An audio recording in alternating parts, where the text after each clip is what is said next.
Si l'abandon dissout un mariage, le remariage est-il alors autorisé? Le contexte de 1 Corinthiens 7,15 ne mentionne pas le remariage, sauf au verset 11 qui dit qu'une personne divorcée ne peut pas se remarier. Mais si le mari ou la femme croyants ne sont plus liés l'un à l'autre, alors il est raisonnable de supposer que le remariage est autorisé. Il semble qu'au verset 15, Paul donne une exception à la règle du verset 11. Certains prétendent également que la violence conjugale, violence sur un enfant, est une raison valable pour divorcer, même si elle n'est pas mentionnée comme telle dans la Bible. Bien que cela puisse très bien être le cas, il n'est jamais sage de présumer de la parole de Dieu. Dans les cas de violence, une séparation est définitivement de mise et devrait avoir lieu immédiatement.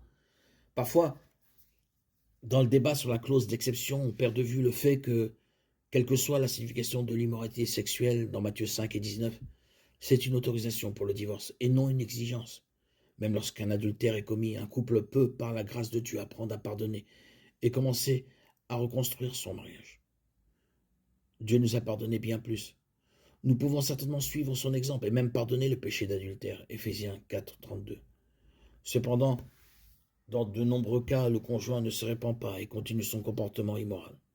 C'est dans ce cas que Matthieu 19, 9 s'applique.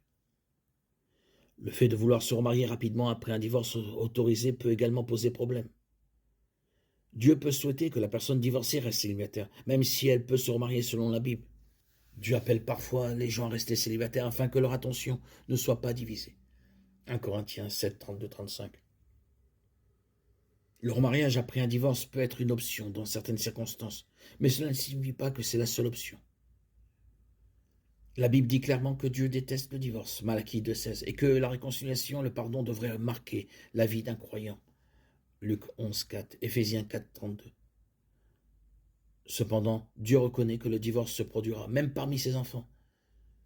Un croyant divorcé ou remarié ne devrait pas se sentir moins aimé de Dieu, même si le divorce ou le remariage ne sont pas couverts par la clause d'exception possible de Matthieu 5, 32 et 19, 9.